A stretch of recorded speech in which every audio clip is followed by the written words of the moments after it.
Weewaawo makomi ga mwaka n'omunafu ayokerera. Enkuba etonyadi tuli obumpwaki bw'alaba ekkovu asenza luti.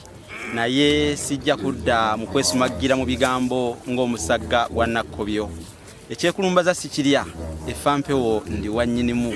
Bulijjo bw'olaba nga mwetimba bujumbi akalakala n'amakuba n'obujongo ng'omanya nti oba oli awo yasudde ensinya mu byannabankema yamubagulizzaako dda nti wandibeerayo walugongo nandiki engejja kika. Mukadde nga kano nsensebuse buyobyo essuusa likaayuuka okubanga nze njogerako eri entolomole y'abatakka n'abatakkansi abateredde obubya abo mwana wattu abawuliriza omubaluzi omanyi baalugera nti awuliriza omubaluzi amatataba gajjako ebikalu. Kakati nno nakikubye tatuuka ku nsonga kaneme okwogera kuno nakulinga omukono gw'omusasi maliriza endaala eyannawanana etuuse bulungi etebenkedde ekutte bukwasi nakindi busana fumbise guusibye emmeme zammwe nze munnabusiro Saava Bosa Musisi omulasange Sengule wa Radio Simba omwaka 2022 Ssaabasonyiwa olulimi Oluganda okwetolola Sengendo Nabulamu. Abalungi muli mutya mweyagala mwekinya mwebulya mwesiribiita. Tuli wano ku mukolo gw'ekitiibwa olunaku olwaleero ogw'okutongoza ennyumba Muzibuwazala Mpanga. Olwaleero tuli wano naye nsabiddwa ate mu ngeri enjawulo okubaako byembasomesa ebyekuusa ku nju Muzibuwazala Mpanga. Ekisooka gano masiro basebo ne bannyabo njagala okubategeeza nti enjole tulina ekigambo enjole ky'amakulu ga mirundi ebiri. Tulina enjole nga kitegeeza essubi erisibiddwa awamu tugamba nti eyo njole ya ssubi, naye ate tulinayo enjole nga kitegeeza kabaka nga yafa. Kabaka baba yafa tugamba nti eyo njole. Ate kabaka bw'aba mu butuufu kantereeze kabaka tafa aseerera. Kabaka bw'aba yaseerera ebeera njole tugamba nti enjole. N'olwekyo awo n'erinnya likyukamu tuba tumuyita Ssekabaka abatakyali kabaka tugamba nti Ssekabaka gundi. Okugeza kati tulina bassekabaka abawera ddala bana abali mu nnyumba eno eyitibwa Muzibuwazala Mpanga. Bassekabaka abo mbakumenyere omu ku omu. Muteesa Walugembe Mukaabya, Muteesa asooka ye yasookera ddala ne kuddako mutabani we mutabani wa Muteesa Mwanga basamulekere Kirevontede Mwanga owookubiri Leewo oye yafiira eyo mu bizinga bye Ssessere. Kigambo kiri Seychelles Island naye Abaganda kyabakaluubirira ne bakituuma Ssessere. Era bw'owulira nti ebizinga bye Ssessere bategeeza Seychelles Island. Kati eyo bamujja mu 1910 enjole y'eneeganzikibwa muno. Mpozi ya Muteesa sikugambye yaganzikibwako mu muno mu mwaka 1884. Weewaawo kati Ssekabaka eyaddako okuganzikibwa muno ye Ssekabaka mutabani wa Mwanga Daudi Chwabukaajumba Nabusereka Akeera. Daudi Chwabukaajumba Nabusereka Akeera yaganzikibwamu muno mu mwaka gwali gwa 1939. Eyaddako okuganzikibwa mu nju muno eya Muzibuwazala Mpanga amasiro gano ye Captain Edward Frederick David Williams Luwangula Mutebi. Muteesa owookubiri weewaawo ye yaddako okuganzikibwa mu nju eno nga Amini akomezaawo enjole ye 1972 era neeganzikibwamu muno mu nju eno Muzibuwazala Mpanga. Kabaka Muteesa yagituma Muzibuwazala Mpanga. Yagituma Muzibuwazala Mpanga. Lwaki yagituma Muzibuwazala Mpanga? Kubanga kabaka abanga Mpanga bwabeera mu bantu be. Empanga yekulira enkoko zisigadde zonna ensenyi.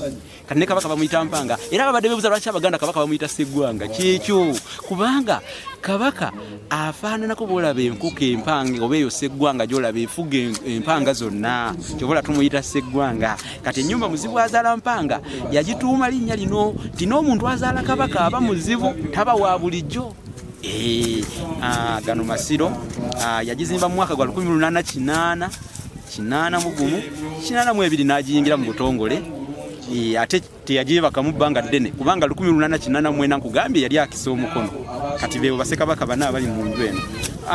Amasiro lwaki tulina ekigambo amasiro lwayiro kambawe nnono Abaganda lwaki balina ekigambo amasiro kyavaawa? Amasiro kyajja bwe kiti Ssekabaka Tembo yasooka okukuba ekibuga ku lusozi oluyitibwa Busiro. Era we yalabikiranga awo Busiro ku kasozi Busiro. Era kigambibwe byafeyo bitulaga nti n'essaza Busiro okulituuma Busiro kyava kukuba nti nno Kabaka Tembo yakuba awo Busiro ekibuga. Era Kabaka Tembo bwe yaseerera kigambibwa nti ekiwanga kye ne bakiteeka mu kinyomo. Ekinyomo kye kifaa wali ebinyomo we biriirako ennyama ku kiwanga. Bakabaka jjukira babajjangako okutandika n'omulangira Kalemeera batandika okubajjako ebiwanga ne bateeka mu kifaa wali ebinyomo ne biryako ennyama eyo. Kati ekikolwa ekyo kye bayita okusira mwe mwava ekigambo amasiro, era olw'okuba nti nno mu masiro mwabangamu empanga z'Abassekabaka, kyova olaba nti ennyumba eterekebwamu enjole z'Abassekabaka tugiyita amasiro. Oba badde owulira bulizi kigambo masiro nga tumanyi kwe kivaawo. Ate yo obusiro essaza ng'essaza kyatuukirira nnyo, kubanga busiro ly'essaza lya Buganda erisinga okubeeramu amasiro amangi. Amasiro g'Abassekabaka gonna gali mu busiro. Ng'oggyeko kati eno ennyumba wano weeri tuli mu Kyaddondo Kasubi, wano tuli mu Kyaddondo, naye amasiro g'Abassekabaka gasigadde gali mu busiro. Kale nno byebyo ebyafaayo bye mbawadde ku nnyumba yaffe n'ey'ekitiibwa olwaleero eyingiddwa. Okusala ekisasi gwe mukolo ogw'okuyingira ennyumba yonna empya ey'ekisuuwa. Abamu ennyumba ez'ekisuuwa temuzimanyi, kuba tomanyi Muganda kyayita nnyumba ya kisuuwa. This is the living example. Kino kyekyokulabirako ekyennyumba gye tuyita ey'ekisuuwa. Ebeera yakulya ddala bweti nga bw'ogiraba tewali ndala yeene ey'ekisuuwa, kubanga eba yakula bweti nga ebunduka bweti nga bagizimba. Kati essubi olw'okuba liba lirengejja mu mukwero balisala, era kansabe kameramaani alage wali nga basala essubi balisala ne basala ne bakombola bulungi nnyo. Kati ekyo kyekisasi. Ekisasi kyekifo amazzi we gatonnyera mu nnyumba. Kati olaba kati nga wano we wayingirirwa wabeera omulyango awo wennyini wawayingirirwa, ekyo kye bayita ekisasi mu Buganda. Ekyo kye bayita ekisasi. Tukiyita ekisasi kubanga kisakirira Omuganda emikisa, era kyova olaba Nazzikuno ng'ennyumba ey'ekisuuwa bw'ogizimba osimbawo ekiteeta awo ku mulyango, buli lw'onaaba amaaso onaabira ku kiteete. Olwo lwonna ekisasi kino kye kikusakirira emikisa. Bw'oba ogenda okukola ozuuka ku makya n'ova mu nnyumba eyo n'onaaba wano ku kiteete ofune emikisa, ogenda okola ofune oyigge ng'okwasa. Bagamba oyigga ng'otannamwabukira busa teguba muyiggo. Kati kyova tukiyita ekisasi kuba kye kitusakirira emikisa, kitugabirira. Okusala ekisasi kwe kuyingira ennyumba empya. Kati olwaleero tusala ekisasi mu nnyumba ey'ekitiibwa era ey'ebyafaayo, era eyateekebwa ku lukalala lw'ennyumba ezo zonna ez'ebyafaayo mu nsi yonna, bayita ba UNESCO, aba UNESCO, eyatongozebwa aba UNESCO, era nga essanyu lye tulina likirako lya Mwokiwagonja nti olwaleero ekuguddwawo ate mu butongole. Twebaza Katikkiro wa Buganda Charles Peter Mayiga ow'omutima. Twebaza nnyo ow'omutima atukumyekumye ffenna Abaganda, abantu ba Buganda mu bika byonna ne tukola omulimu guno. Twebaza Abaganda mwenna abatulabira abatugoberera, mwebale nnyo, mutaddemu amaanyi, mutaddemu ekyo kye mulaba kati olwaleero kizze ku lwakuba mmwe. Mwebale nnyo, mwebayire ddala. Ssaabasajja gwatusinga nnyo olw'abo abayokya ennyumba y'abajjajjaabo, naye ate essanyu lye tulina mu butuufu likirako ey'Amambeyi azudde omubogofu. Olunaku olwaleero ennyumba yino ewedde ku lw'amaanyi ga Buganda. Tusensebuse buyobyo, essunsa likaayuuka. Ssaabasajja Kabaka awangaale.